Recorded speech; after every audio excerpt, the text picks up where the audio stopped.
Hello and welcome to the Fuel, Run, Recover podcast, where we are now in our third season of helping everyday runners fuel better, run smarter, and recover faster so you can reach your full performance potential. I'm your host, Stephanie Natchuk, dietitian, running coach, twin mom, and fellow runner too. As the owner of Stephanie Natchuk Performance Nutrition, I've spent over a decade helping runners learn to fuel their bodies better, unlock their best running performances, and establish healthier relationships with food and exercise.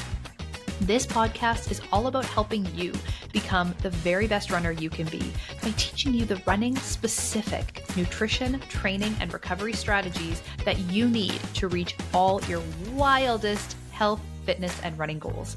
If you're ready to reconnect with your love of running, join me each week as I share my best advice, interview guest experts, and talk to everyday runners who are conquering their goals by tapping into the power of performance nutrition, with a side of some myth busting too. And if you're looking for even more tips, resources, and strategies for runners, you can find me on Instagram at Steph the Runner's Dietitian or by visiting www.stephanienatchuk.com. All right, let's dive into today's episode.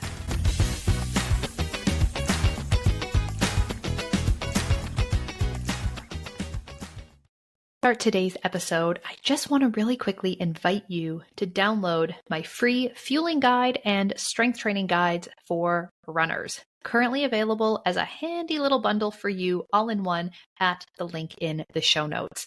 So just to give you more information, in this free fueling guide, you're going to find my top fueling tips for runners. As well, in there, I've put together some meal ideas and even a couple of recipes for your pre and post run fuel. We've also got some suggestions for what to fuel with during your run to make sure that you just have the best overall performance possible. If you've really been struggling to understand what to eat, when, where to start when it comes to supporting your running with better nutrition, this guide is here to help you kickstart your running journey. The other guide that I mentioned is my strength training guide for runners. We know that runners are notoriously bad at consistently getting their strength training in. So this guide includes both a PDF resource, it's got some tips, some guidelines, as well as a link to my series on YouTube where I walk you through all the exercises in this program, giving you some suggestions on proper form, how to modify if needed, how to progress things if needed. This is a really great beginner's guide to strength training for runners who want an effective but efficient full body workout that is going to support the key muscles and movements you need to run stronger and help stay injury free. So once again, both of these guides are available as a handy little bundle. So you just click on the link in the show notes, enter your email address once, and both of the free guides are going to get sent to your inbox right away. I really hope that you find these guides helpful and that they support you and your running goals in the most effective way possible. So without further ado, let's get into today's episode.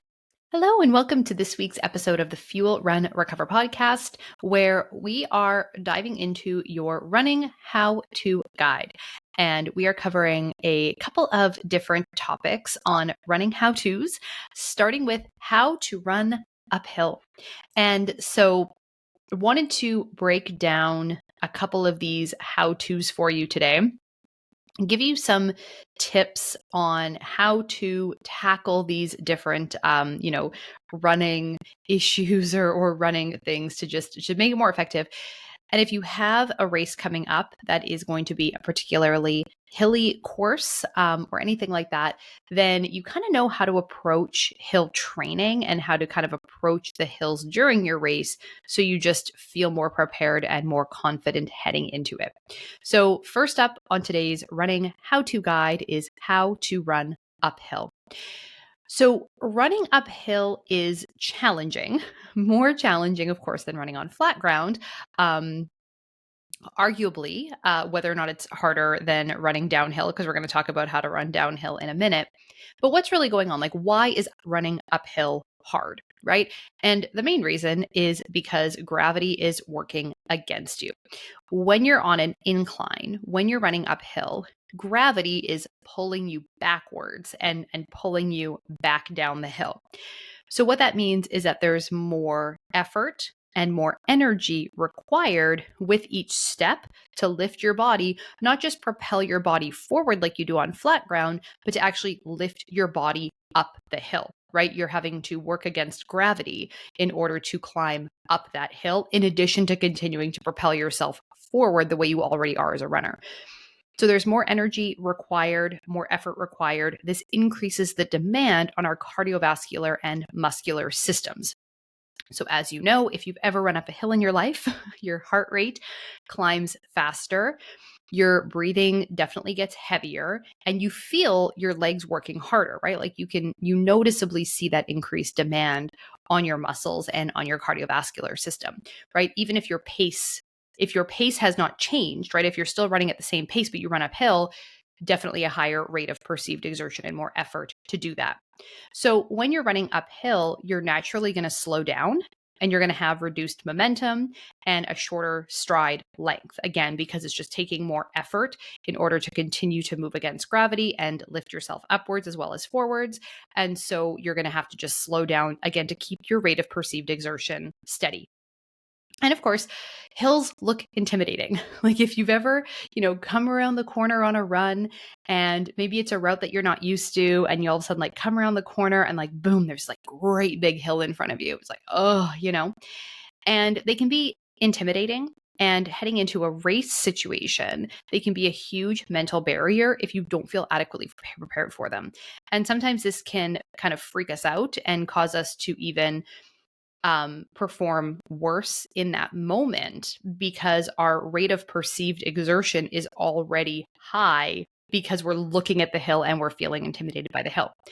But the good news is, with a proper approach to knowing how to tackle hills, knowing that hills are just, sometimes part of a race course, they don't need to make or break our day. And to put the right type of training into hills, we can still, be very successful even on a hilly race course. So different muscles are emphasized when we're running uphill versus on a flat surface, right? On a flat surface, we still do have our glutes driving a lot of that running force, but our hamstrings and our quads are going to be doing a little bit more. When we're driving up the hill, our glutes and our calves are going to be really the predominant muscles that are behind that driving force. So having stronger glutes and stronger calves can also make it easier just in general to feel stronger running up a hill versus running on a flat surface. Now, if we are running a hilly race course, like if the actual race that we're doing does have a lot of hills, just be mindful of that when you're coming up with your pacing plan for the day. Because we don't want to be trying to maintain a steady pace on a hilly course, we just want to be maintaining a steady effort.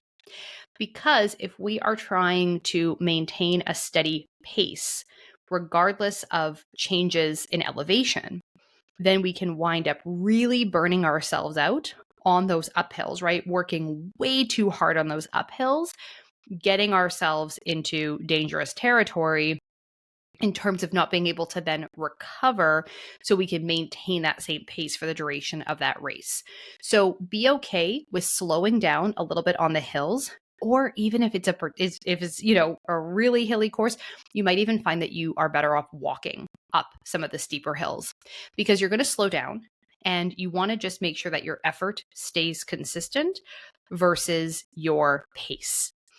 Allow yourself to lose some time on those uphills, knowing that you can make it up later on the flat parts of the race or even on the downhills as well, right? You're going to need to factor in the fact that you're going to want a little bit of recovery time. Like, when you run up a hill, like you get to the top and okay, now I got to recover my breathing. Your legs can feel a little bit heavier after.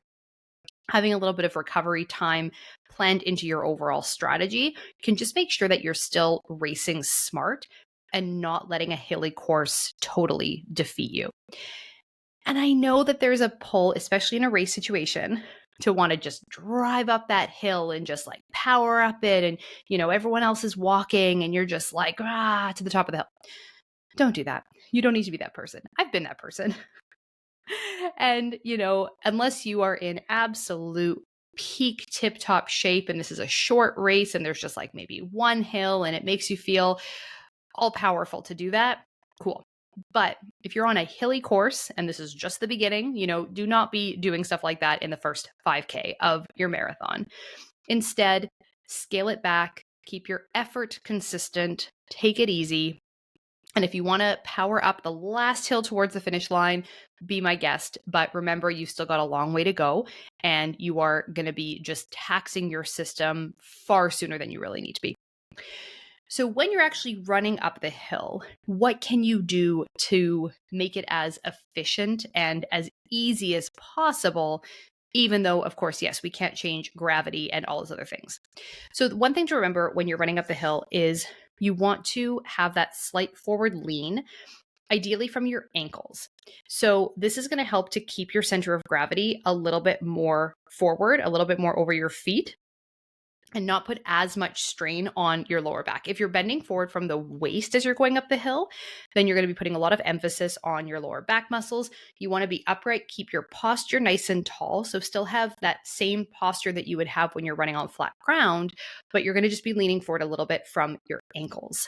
You also want to be shortening your stride and intentionally taking those smaller, quicker steps. So focusing on cadence versus trying to bound up the hill and power up the hill using great big long steps. So shorten up your stride. That makes it a little bit more efficient and of course easier on your muscles in your lower body to be running up with that quicker cadence and those shorter steps. And let your arms help you. Use your arms to generate that little bit of extra momentum that you're losing when you're running uphill, and just really, get behind that arm swing and really drive your arms as you're running up. Rather than looking down at your feet, you want to be looking up and looking ahead and focus on just a steady rhythm rather than trying to stick with your pace. So just keeping your cadence high, keeping those steps small and short, and instead just keeping your efforts steady. If the hill is really steep, it's okay to walk. Walking can sometimes be even faster and more efficient when we're talking about, really a really extreme grade.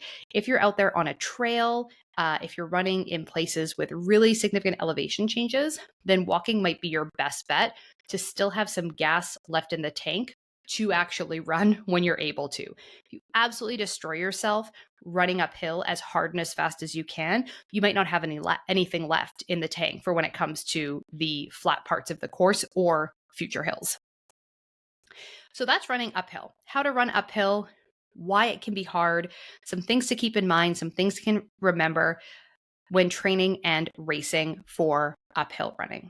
Now, I want to flip it around and talk next about downhill running. So, how to run downhill. And I think a lot of people, everyone understands and appreciates and respects that running uphill is challenging. I don't need to tell you that running up a hill is hard. Everyone knows that, right? If you've ever walked, biked, ran, done anything uphill, it's hard. But running downhill can be surprisingly challenging because you're working with gravity, not against gravity. So you get that added benefit of that extra momentum, pushing you along as you're running down the hill. But if you're on a course that there's a lot of uphills and downhills that you haven't trained for, then it can actually be surprisingly difficult on your muscles and on your joints to be doing all of those downhills. And so one thing that I would highly recommend, one suggestion that I have for you, is knowing the terrain of the course that you're going to be racing. So looking ahead at the course map, and a lot of races these days, even on their website, will have the elevation changes. So showing you the grade as you're going through. You can see it kind of from the side, all the ups and downs and stuff like that. Taking a look at that and just understanding, is this a course that is relatively flat? Does it have a couple of rolling hills here and there? Does it have some serious uphills and serious downhills? What's the overall scope of this race course? What do I need to physically prepare myself for? So on a treadmill, for example, it's easy. Most treadmills are going to have an incline. Some treadmills also have a decline setting. And so it's not a bad idea if you can't kind of mimic this outside, you can't find some hills to go up and down on in your training, even just using that feature on your treadmill can help to give your body, a taste of what that feels like and a little bit of the extra eccentric loading and impact that comes along with running downhill versus just running uphill or on flat surfaces. Because it's, again, surprisingly taxing on your body to run downhill. What's happening is that every time, like in order to avoid completely losing control and just falling down the hill, especially a steep hill, your body has to stop you, right? Every time you take a step, rather than gravity stopping you and pulling against you, pulling you back down the hill if you're running up, you're now running down. And so your muscles need to put on the brakes, right? And so it's especially your quads. Your quads really have to engage here in order to brake and control you on the way down.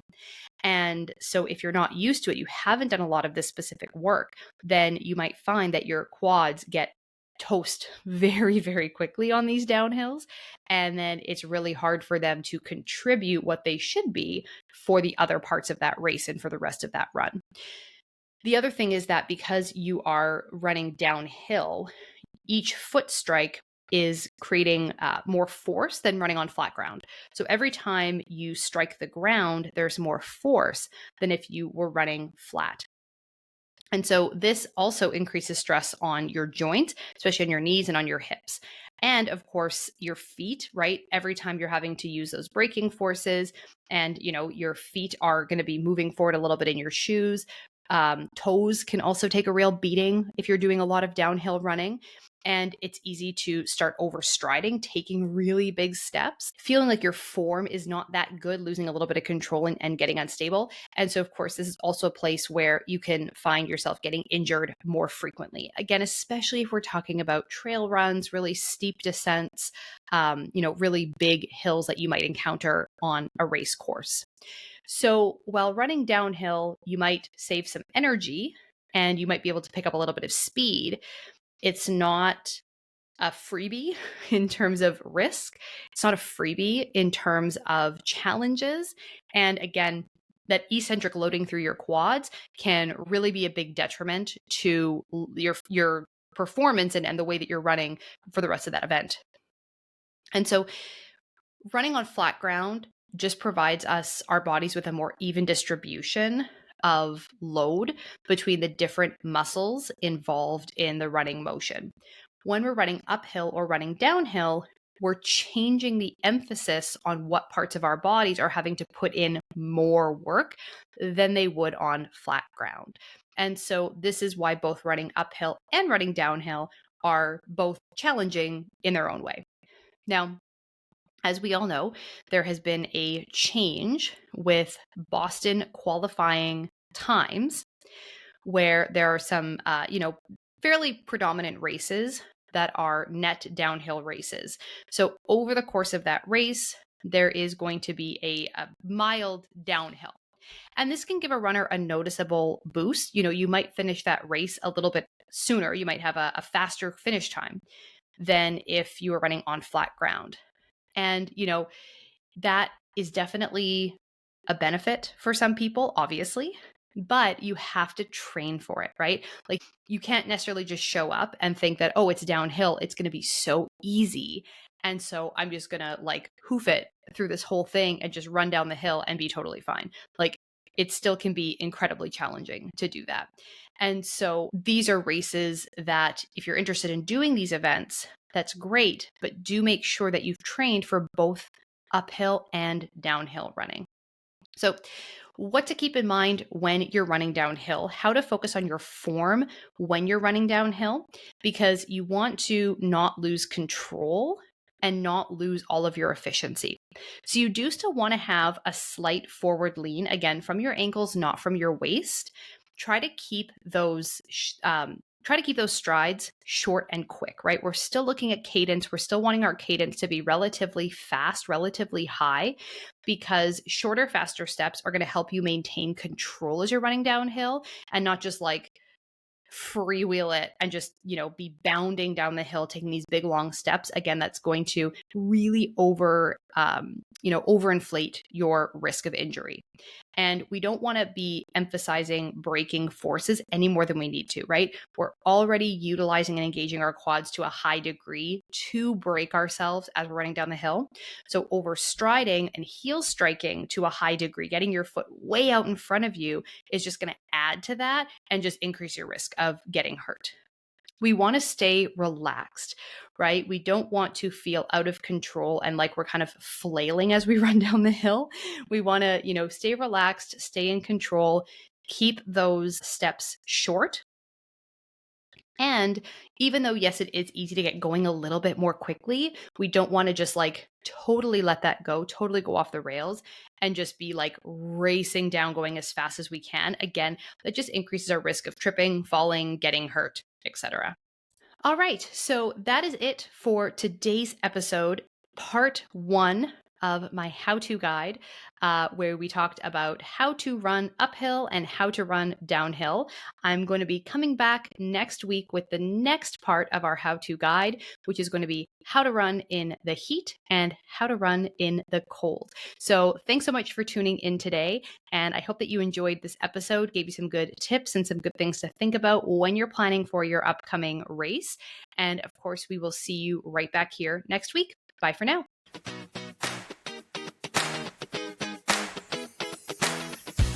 The information on this podcast is for educational purposes only and is not to be used or relied upon for diagnosis or treatment of any health condition. This information does not create a client-practitioner relationship and should not be used as a substitute for professional medical advice.